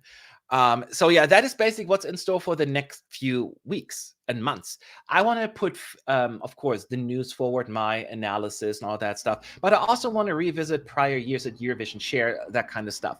So this channel will continue to exist. I will not take a break again. I feel more, I'm glad I took time off. I needed that mental reset. I needed to focus on my life, my dog, my everything here. So I am not regretting that, but I do regret missing you all. So, but this will be ongoing. I have a feeling that a lot of countries are intent. Oh, we had that one already. Oops, a lot. I double clicked it. Remember Monday, 31, Abor Internet 34, Tommy Cash 40, JJ 53, and Kaj 40 are in the top 100 in the UK charts. That's good, right? We want to see more songs. I heard actually that Germany was #1 in Lithuania. Did I hear that right? I just saw that on social media earlier, so I don't want to spread rumors if it's not true, but I saw somebody talking about that. So I'm glad that some of the songs are charting. That's why Eurovision is still important. You can chart in so many countries and really kick off your career. And some of these acts stick around, some more on a national level, some go international. It's just great. Eurovision is such a great platform, yes, for up-and-coming artists, but even for established artists, that want to do this, it can be a great tool. And I strongly recommend people and artists to submit good music. But in order for us to get quality songs, we need to have a quality approach and for the voting, so that people do not feel discouraged about that. So that is now the EBU's biggest focus, and it should be. And Martin Green has a lot of work ahead of him. And again, I will hold the EBU and Martin Green accountable for the decisions. This was his first year. He is really now has to show that he is the right man for the job. And I want to give him that benefit of a doubt. That's only fair. That's only fair. He can now make the difference. Yes, some of these statements about we didn't see any irregularities, but it's what he does. Harvey Starbeck in 2016 made me realize my sexuality. We love you, Eurovision. Yes, and this is evidence that Eurovision makes you gay. No, I'm kidding. That's good. That's why we love Eurovision, and it's so much more than what, it's a community. And yes, there will always be drama. There will always be conflict. There will always be controversies. If you think it'll go away for all of that, sorry, leave Eurovision. That's not going to happen. But right now, we are at this point in time at Eurovision where it is so much more than just your regular drama with your mama. It is really, really like make or break. And I'm not being facetious here. I'm not being dramatic. This could, I'm not saying the end of Eurovision. I don't think that's the case. But I do think it's going to be reputational, very important for this to go correctly, or as correct as humanly possible. All those sentiments and the communal spirit of creating something greater is one of a kind. Exactly. It's bigger than us. It's bigger than you and me. Giving some love to that song that was one of the worst ranked songs in Eurovision history, if you believe that little chart. So I think a great idea of 25 was the Arena Plus. I think that was fantastic. I love that idea. It almost feels like it's like a mini Eurovision next to it, right? In case you know what it means, they had the whole arena nearby, the actual arena where people were gathering and watching the contest together. And it was like a big arena with thousands and thousands of people, and was so much fun. Granted, not every country can do this, has that certain capability, but I love the idea. So, but I am all in favor of that. Yes, y'all making me fun for picking, singing a song from 2019 that didn't do well. We need to give love and to every song in the running. I mean, one thing at least UK can say, regardless, even though they're not doing well at the contest right now, they're giving us good one-liner. It's bigger than us. Here you go. What the hell just happened will always be, or at least for years to come, in the Eurovision vocabulary. We all will break into the song, even if you don't like it. It's just reality now. So for that, thank you, UK. Send us unique song titles that we can actually apply in real life. Don't you agree? Didn't they say they do an arena plus style thing in Stockholm? So I don't remember. Well, in Stockholm, I was there in 2016, right? I don't remember there was an arena, right? But we did have, but that was at that point only press access. Oh, there were some few fans as well. The best Euro club ever. Oh, I love that Euro club by the water. They had this temporary structure that they built just for that. So many different levels and parties. Oh, and I'm not a big party animal. I like my beauty sleep, but I was out there until like 4 a.m, you know, not partying, but just socializing with the artists, with the fans, with the, oh, it was so wonderful. Stockholm, that was a great memory I've had, for sure. So, but I did like my time in Vienna as well. It was really good. Although I only went to Euro Club once that time because I had family and friends in town, so I was mostly spending time with them. But yeah, oh man, now I'm getting in Basel. I was fine for the first 10 days, but then as semifinal one rolled around, I got so much FOMO for not being in Basel. So maybe I don't want to go for that again. When is the endpoint for a participating country and will be disqualified? Is it hard to understand? There is no hard line. There is no hard line. It is up to the EBU's discretion. Now, there are certain rules that I break. They will immediately kick them out. But we're going back to Israel. We're going back to Russia. We're going back to the Netherlands last year, right? When their song was disqualified. I think most of us can say now unfairly and premature. That is the issue here. And that's one of the big things that Martin Osterdahl will always have to live with, that he made that call. He really, really messed that up. So that's why I keep on that you have to own your decisions. And I don't think he has. All he did was now no longer even says good to go. He's not even willing to speak on camera anymore. So he has to own all of this. He has to. Do you think Martin Green will replace Martin Osterdahl if he leaves? No. Martin Green is above Martin Osterdahl. That would like be a demotion for him. No. If Martin Osterdahl leaves, somebody else will take that spot. And hopefully someone who's a little bit more personable, a little bit more transparent, and a little bit better judgment calls. And I know I'm being very critical of Martin Osterdahl, but the fact that he is so non-transparent, that's what it comes to it. Opinion about Claudia and Greece's State of the Union in the contest. I don't know what you mean, the State of the Union at the contest. In terms of like where they're standing, they had a great result in 2025. I'm very happy, and I know that Greece said they're going to expand their national final, so they're definitely going to be back. That is great. So I think they're very encouraged by what happened this year. Now, if there's anything else in addition to that you're asking me, I don't know what to say about that. Only good thing about Martin Osterdahl is that he's a good book author. He just finished his Swedish book series. Well, then focus on that. Here's the thing. You can be really good at something and then really bad at something else. I'm not saying I think the role for executive supervisor was not his calling. I think his lack of empathy, his lack of transparency, and his lack of just general understanding of the contest really did him in on this one. And I will say, don't send him any hate. Don't wish him unwell. That's immature. Call him out. Hold him accountable. Absolutely. I will do the same thing. But do not hate. Yeah, that's what I'm saying. He's still a human being. And I personally think it was not the best hire. Especially Jan Olassand was great, right? Nobody's perfect, even Jan Olassand. And we maybe were spoiled for so long. And the changes that have been implemented were not very popular. And sometimes certain changes aren't popular. I get that. But the lack of communication on top of it really did it in. And one of the issues was they talked about we're going to make it much more transparent, and I'm like, and then now the press had even less access than ever, putting him away the rehearsals. There were no semi-final press conferences. They want to have any exposure. You cannot really talk. It was so hard to talk to anyone or get any information. And it is a very sad thing when we're talking about the EBU, the European Broadcasting Union. I don't know why I'm now turning into sign language, but it was really, really rough this year, and that has to change. It absolutely has to change.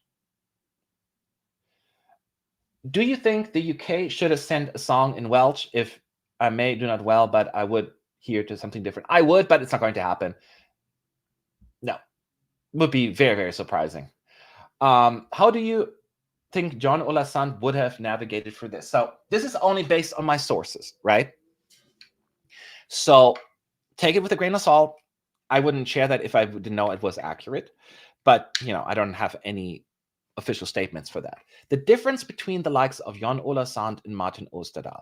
Jan Ola Sand's biggest strength was, even though he was the leader, his decision making was heavily influenced by his team, his employees, and the broadcasters. Martin Osterdahl, it was a little bit more of a steamroller, like his decision, my way or the highway kind of situation. So I think Jan Ola Sand would have navigated this a little better by listening to more people. And whether or not that would have made a difference in terms of Israel, we'll never know, right? But this is just more in general terms. That was the approach by Jan Ola Sand, which made, in my book, at least him, a good leader and somebody who understood the contest well. And that is what we need. And in terms of like Martin Green is now above Martin Osterdahl and all that stuff, I will have to see how he is navigating through this right now. Because, it's not easy. I am appreciative that he is actually speaking out. So, I didn't even watch the 25 after all political and jury televoting scandals in previous years. I watched only voting this year. The best ESC, in my opinion, was 2016. Grüße aus Bayern. Yeah, grüß Gott to you as well. I will say 2016 is one of my all-time favorites as well. I'm not going to lie. That was a great year in terms of songs and quality. Subjective, but my opinion is the best anyways. I love 2019, had great songs. 21 was great. And is it too soon to speak about it? 2020 would have been an amazing year, y'all. So many good songs. I'm still not over the fact. Oh, thank you so much for the super chat. BBC gave the public poor choices when we had a national final, now gives us poor internal selections.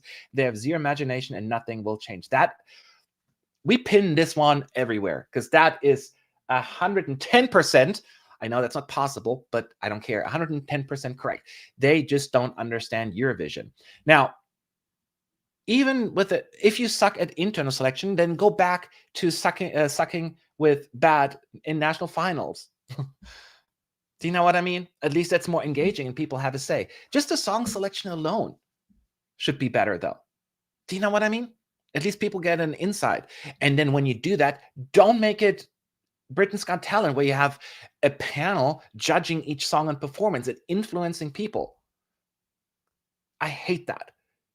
The UK doesn't understand Eurovision anymore.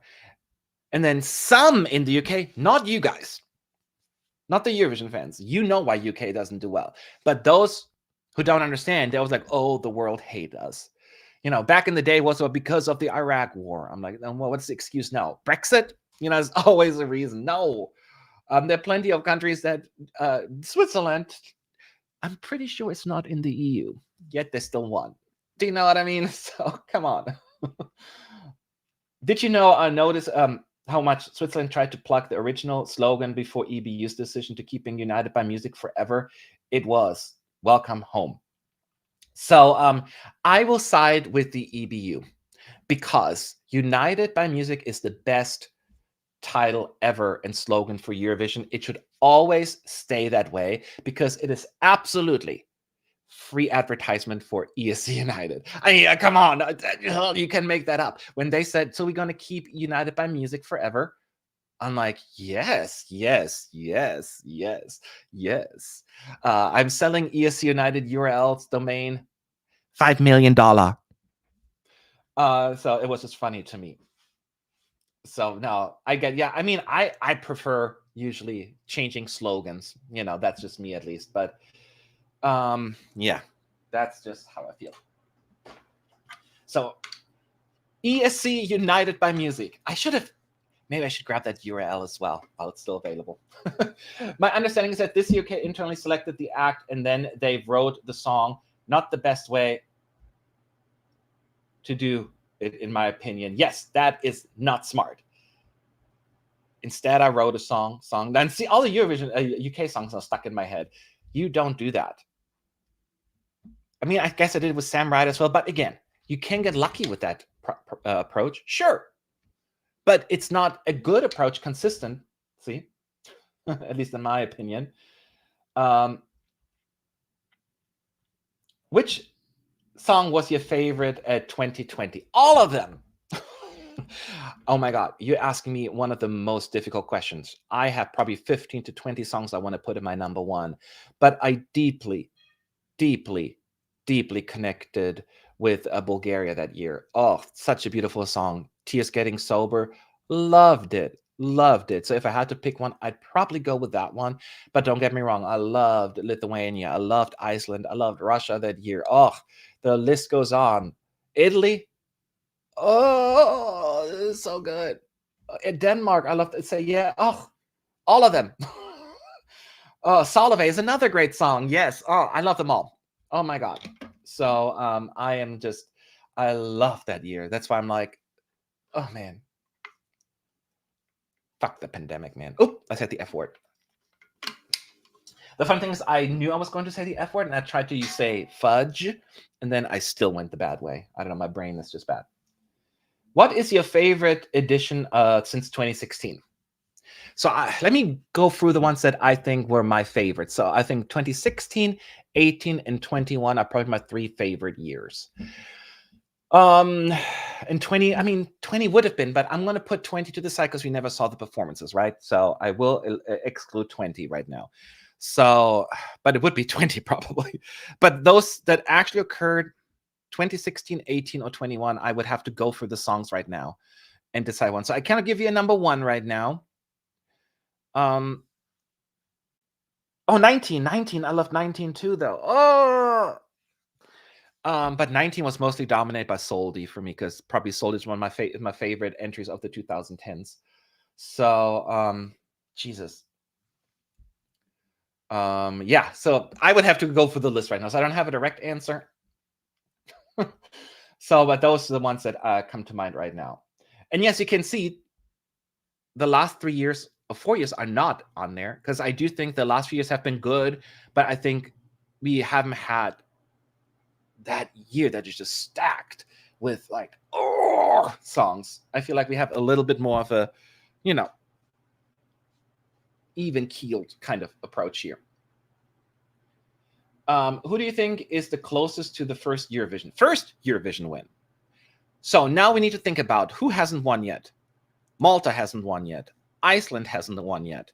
North Macedonia, Romania, Serbia won. Montenegro, Australia, Armenia, Lithuania. I'm sure I'm missing some. So let me think. Who is the closest? I would say I can say I see Armenia pulling off a win. I think they're pretty close. I mean, all could, like I don't know. There hasn't been one that was like, oh, it's been so close of winning. I need to see a country like kind of what Netherlands did or Italy, even though they won before, like where they had like bang, bang, boomers, year after year, always doing well. And then one year it just had the right mixture and then they win. I need a country consistently be in the top 10 to get that title. And I think that none of the non-winners have been as consistent right now. So I cannot say that I have one that stands out the most to me. If Hungary was still in, I would have picked them. But they're not. So at this point, Czechia as well, right? Czechia has never won. I forgot about them as well. Poland has never won. Oh, see, there's a few more. Jesus. yeah, I could see Poland pull it off as well. They just need to get the jury support behind it. But I need a little bit more consistency because there could be this random, like, boom, we have the best song and then win moment. It could happen. Iceland could have the winning song next year. Poland could have the randomly the winning song next year. So you never know. But in terms of consistency, Albania as well, people are saying. Yeah, I forgot to see. I just have to list in front of me. Albania is another one. Albania has sent really good songs. They just also need to find the song that the juries will appreciate even more.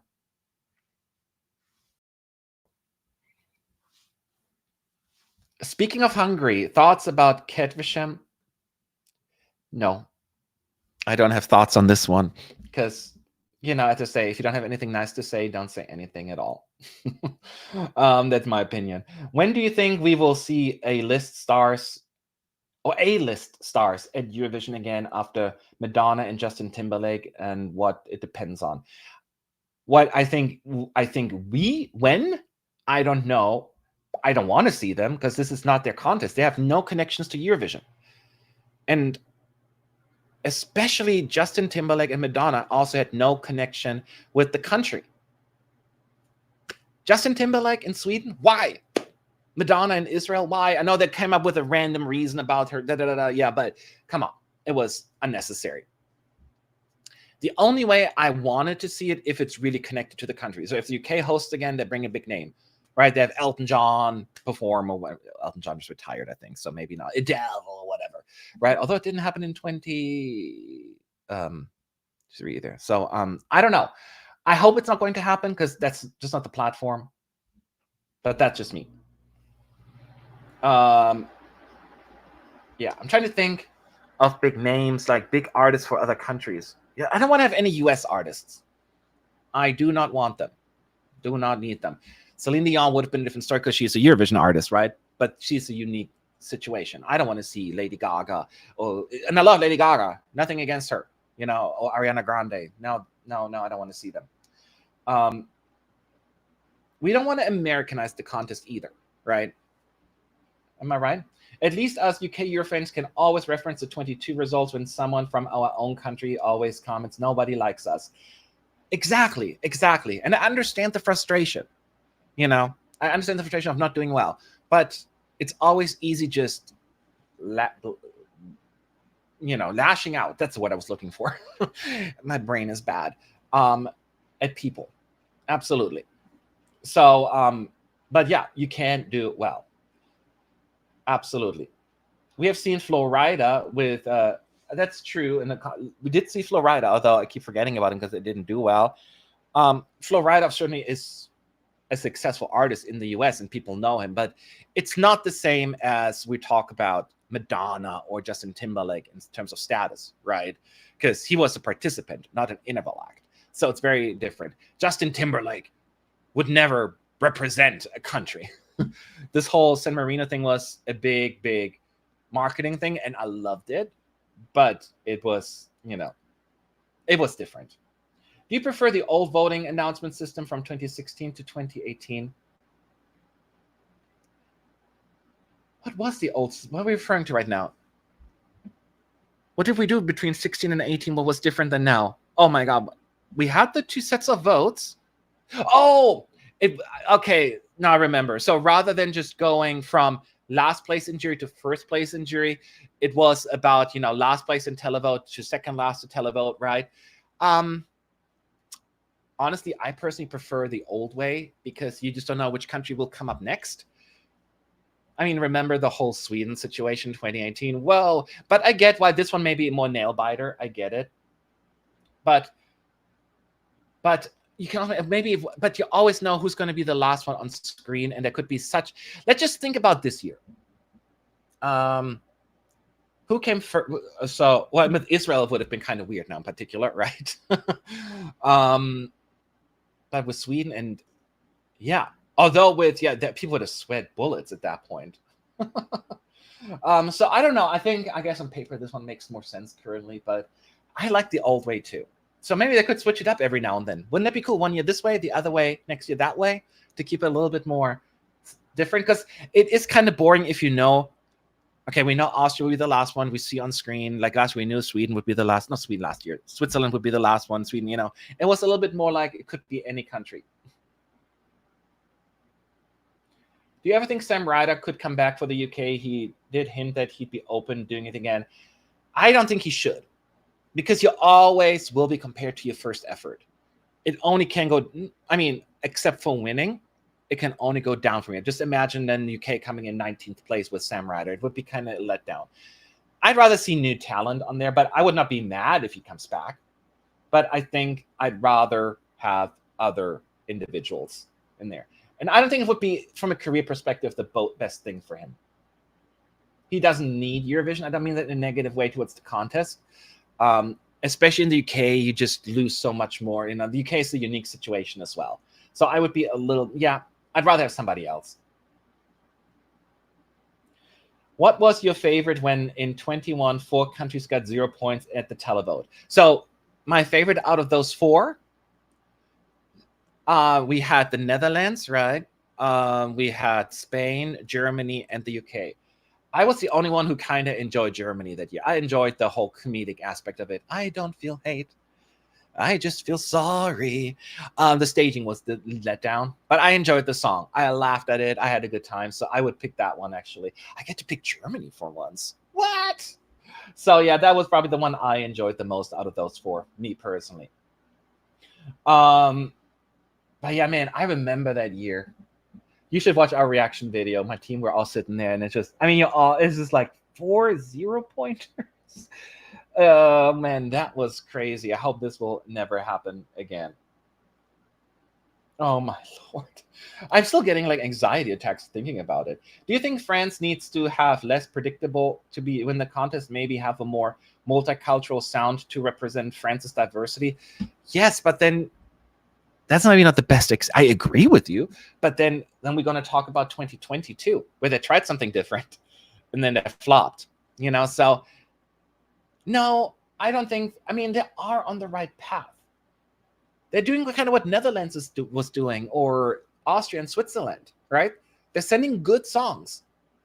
And sometimes it does well with the juries and sometimes with the televoters. They haven't found the right connection. France could have easily won in 21. It was really close. They did really well last year, and they still come in the top 10 this time around. So no, I don't think they're on the wrong path. It's just, it didn't click emotionally as much with the televoters as they were hoping. And that is okay. They still send a good song. They still send a great entry. It just didn't click emotionally. And that is the risk that you take with ballads sometimes, or any song for that matter. But no, I don't think France should change their approach, because it is clearly working.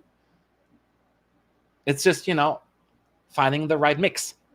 And it takes a while. It's hard to win Eurovision. We have 37 participants, so each country can only win once every 37 years, like if you follow it in order. Do you know what I mean?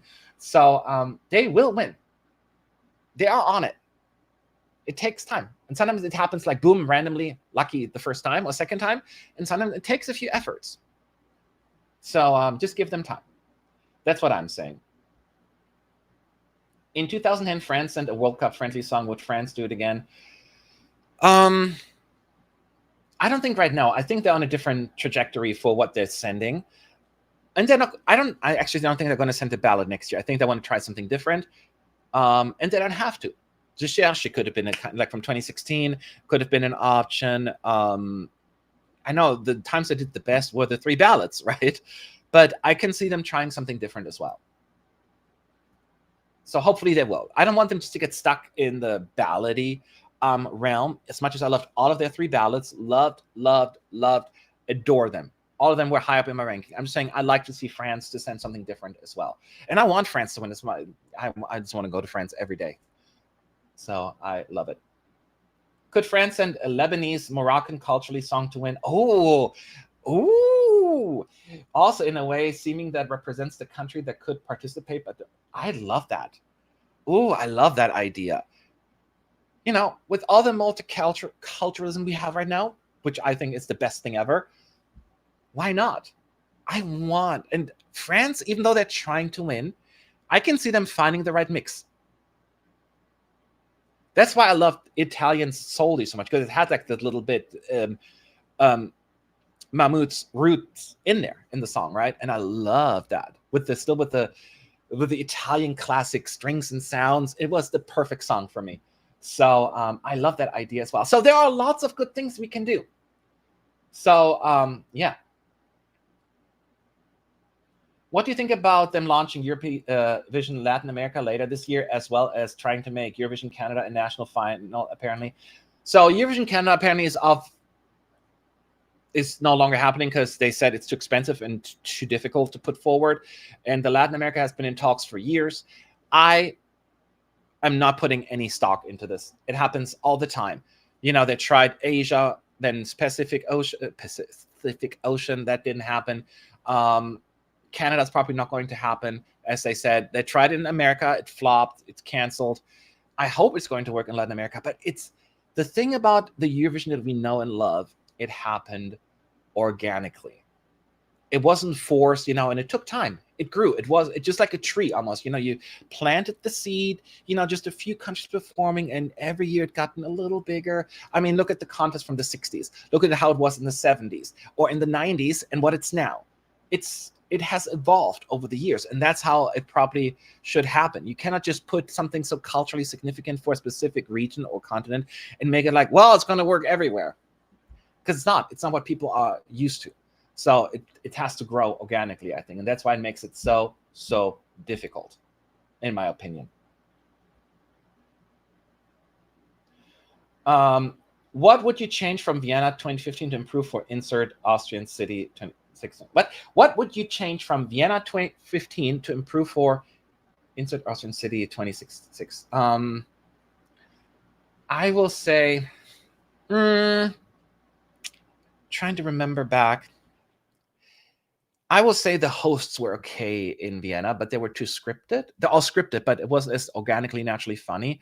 So I want maybe kind of what we saw in Switzerland, like a comedian that can really deliver, and just a really solid host who's funny but still presentable. And I think it was just made it more organically. So I will say that. One thing I will say still to this day, I think Vienna, though, had my favorite theme song. I still love it when it comes on. So it'll hard to beat that one. They also had fake applause in Vienna, didn't they? But then we have that now, so maybe they can get rid of it. The one thing that also can improve, but they did that. I remember the first semifinal. It was slightly better in the second. They went for the results so fast in the camera cuts. It was like boom, boom, boom, boom, boom. It's like, what? It took like 2 minutes for the entire announcement. It's like, what? That was bad. So, yeah. So there were a few things that could have been improved. So, but yeah, that would be my thing, I think. So I have to go now, y'all, but thank you so much for just talking it through a little bit with us. There's still a lot we need to talk about. I will be around doing videos, so I will not go away, okay? So don't leave us. And before you leave, if you're new here, subscribe to the channel and like this video before that, because otherwise I'll disappear into the algorithm ether, and I don't want that to happen. Thank you so much for watching, and I'll see you all next time, okay? Have a good night.